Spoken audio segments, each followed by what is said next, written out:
खट्टी मीठी कहानियाँ। तू दूर हो जा यहाँ से, कभी इस घर में लौटने की जरूरत मत करना। लेकिन मैं कहाँ भटकूंगी माँ जी, कहाँ रहूंगी मैं? थोड़ी तो दया कीजिए। मेरी बात ना मानने से पहले ये सोचना चाहिए था। अब चाहे तू यहाँ वहाँ भटकती रहे या फिर मर जाए, मुझे कोई फर्क नहीं पड़ता। इस कहानी की शुरुआत कुछ साल पहले होती है। बिलासपुर नाम के एक गांव में कमला अपने पति हरिहर और बेटे सुरेश के साथ रहती है। कमला बहुत सख्त किस्म की औरत है, इसीलिए सुरेश अपनी माँ की सारी बातें मानता है। वो अपनी माँ से जबान लड़ाने की हिम्मत ही नहीं करता। कमला जो कहती है वो चुपचाप सुन लेता है। एक दिन कमला के कहने पर पंडित जी रिश्ता लेकर आते हैं। कमला लड़कियों की तस्वीर देखती है और अपने बेटे की शादी का फैसला करती है। बेटा, मैंने तुम्हारे लिए ये लड़की पसंद की है। अगले महीने तुम्हारी शादी है। मगर माँ, शादी तो बहुत बड़ी चीज होती है। मैं अभी इसके लिए तैयार नहीं हूँ माँ। अच्छा, अब मेरे साथ जवान लड़ाने लगा है? अभी तो तेरी शादी भी नहीं हुई है। सुन, इस घर में मेरा फैसला ही फाइनल है। गांव की एक लड़की है रेखा, जिससे तुम्हारी शादी होगी। अच्छा दहेज मिलने वाला है। कमला वहाँ से चली जाती है। माँ ने कहा है तो शादी तो करनी ही होगी। 1 महीने बाद उसकी शादी हो जाती है रेखा के साथ। कमला को दहेज का पूरा पैसा मिल जाता है। कमला रेखा से कहती है, सुनो बहू, इस घर के कुछ नियम हैं, तुमको वो मान कर चलना पड़ेगा। क्या नियम है माँ जी? पहली बात तो ये है कि इस घर में मेरी बात ही फाइनल है। मेरे ऊपर कोई बात नहीं करेगा, मुझसे कोई जबान नहीं लड़ाएगा। ठीक है माँ जी। और एक बात, इस घर की बहुएं कभी बाहर काम नहीं करती, वो बस घर संभालती हैं, समझ गई? मगर माँ जी, मुझे तो बिरयानी बनाने का बहुत शौक है। मैं तो गांव में बहुत फेमस थी। हर एक घर में बिरयानी बना चुकी हूँ मैं। मैंने तो सोचा था कि यहाँ आकर भी मैं बिरयानी बनाने का ऑर्डर लूंगी। ये तुम्हारा गांव नहीं है, समझी? गांव में क्या करती थी वो सब भूल जाओ। यहाँ ये सब नहीं चलेगा। मगर मुझे तो बहुत पसंद है माँ जी। अच्छा, अभी से जबान लड़ाने लगी? अरे ठीक है कमला, वो नहीं है। धीरे धीरे कायदे कानून समझ जाइए। अब बहू, सुना है तुम बहुत अच्छी बिरयानी पकाती हो, हैं? आज तुम बिरयानी बनाओ। हाँ, हम भी तो देखें कि हमारी बहू के हाथ की बिरयानी कितनी अच्छी है। हाँ? रेखा काम पर लग जाती है। वो बिरयानी बनाती है। सुरेश, हरिहर और कमला खाने बैठते हैं। रेखा तीनों को बिरयानी देती है। सभी खाने लगते हैं। वाह, क्या बिरयानी है! खा के मजा आ गया। हाँ, सच में इतनी अच्छी बिरयानी तो मैंने पहले कभी नहीं खाई थी।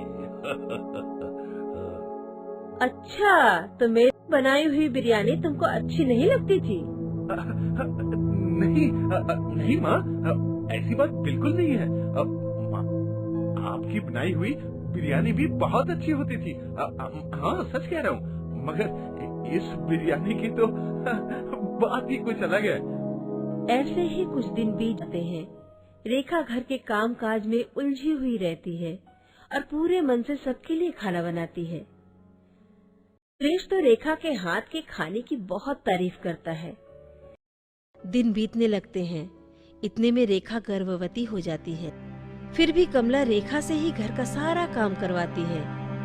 उसके मन में दया माया नाम की कोई चीज नहीं है। रेखा काम कर कर के परेशान हो जाती है। इतने में एक दिन रेखा को उसकी एक सहेली कॉल करती है। वो भी शहर में ही रहती है।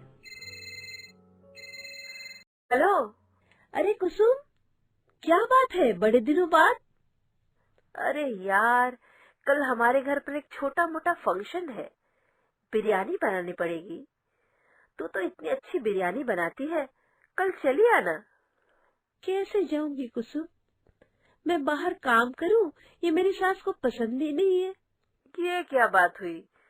मगर मैंने तो सबको बोल दिया है कि तेरे हाथ की बिरयानी खिलाऊंगी। तुझे आना पड़ेगा। तू कुछ भी झूठ बोलकर चली आना।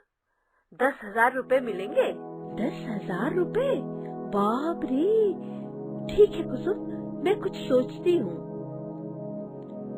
अगले दिन सुबह होते ही रेखा मंदिर जाने का बहाना बनाकर कुसुम के घर जाती है और बिरयानी बनाती है। वाह, कितनी अच्छी खुशबू आ रही है। ये हुई ना बात, खाना खाकर जाना रेखा। नहीं नहीं, देर हो जाएगी, माँ जी को पता चल गया तो सत्यानाश हो जाएगा।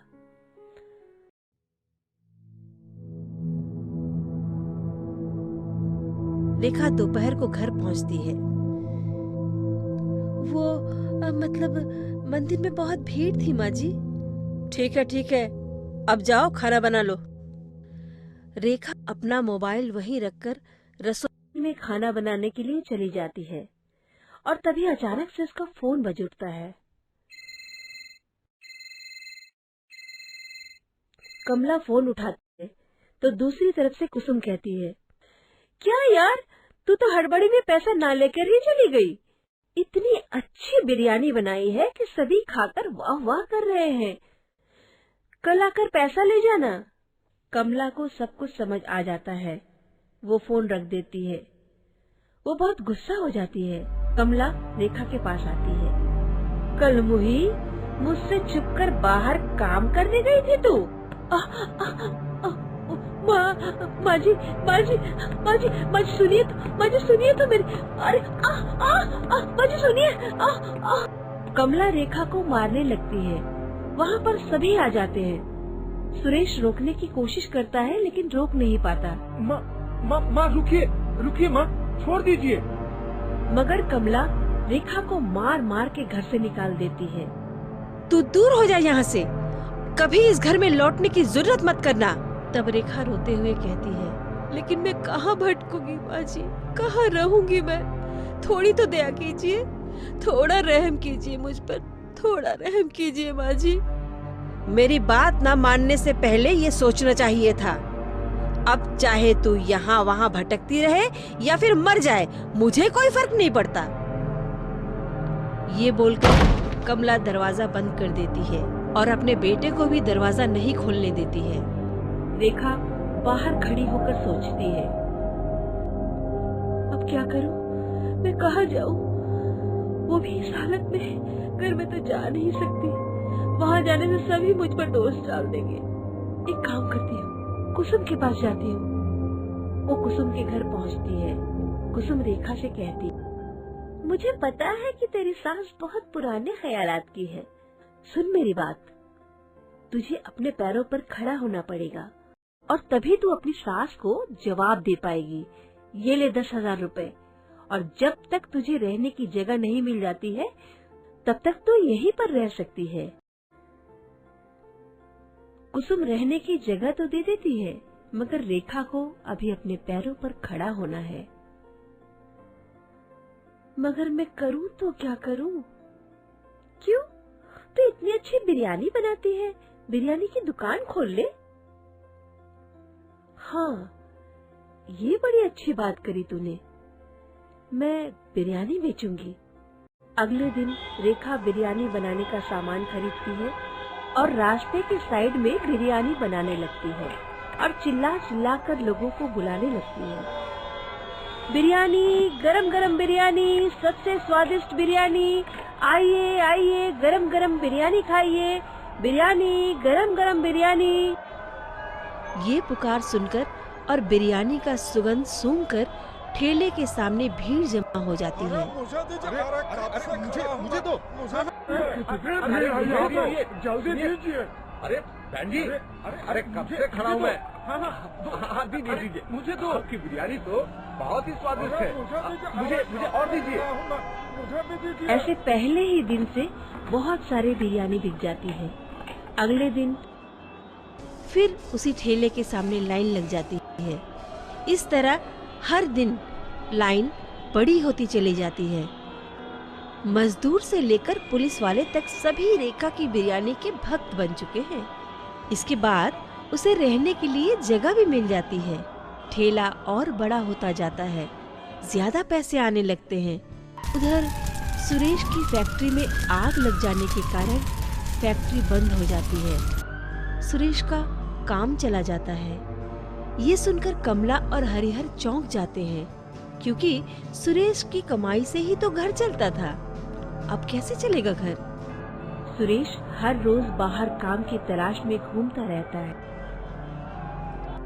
बेटा, आज कुछ काम मिला? नहीं माँ, कोई काम नहीं मिला। आज भी भूखा ही सोना पड़ेगा। कमला अपने कमरे में चली जाती है। तब हरिहर कहता है, बेटा, सुना है बहू ने बिरयानी की दुकान लगाई है और वो दुकान बहुत अच्छी चल रही है। कॉल कर बहू को। तेरी माँ तो बात बात पर गुस्सा हो जाती है। तेरी माँ कुछ समझती ही नहीं। तू कॉल लगा, कॉल कर। तभी कमला कमरे से बाहर आती है और सबको आश्चर्य करके कहती है, हाँ बेटा, कॉल कर। और कितने दिन भूखे रहेंगे? मुझसे गलती हो गई, मैं माफी मांग लूंगी। सुरेश रेखा को कॉल करता है। हेलो। हाँ जी, बोलिए। उधर से कमला की आवाज आती है, बहू, मुझे माफ कर दे बहू, मुझसे गलती हो गई। मुझसे ये गलती और कभी नहीं होगी। तुम जैसे चाहो वैसे रहना, मैं और कुछ भी नहीं बोलूंगी। वापस आ जाओ बहू, अब वापस आ जाओ तुम। ये सुनकर रेखा रो पड़ती है। माँ जी, मैं तो थोड़े से सम्मान के अलावा और कुछ भी नहीं चाहती थी। आप मुझे बस वो दे दो, मुझे और कुछ भी नहीं चाहिए माँ जी। हाँ बहू, मैं भी अब सब कुछ समझ चुकी हूँ और कभी भी मुझसे ऐसी कोई गलती नहीं होगी। रेखा लौट आती है। कुछ दिन बाद उसको एक लड़का होता है। उसका बिरयानी का बिजनेस बड़ी धूमधाम से चलने लगता है। कमला रेखा को बहुत प्यार करने लगती है और सभी लोग खुशी खुशी एक साथ जीवन बिताने लगते हैं।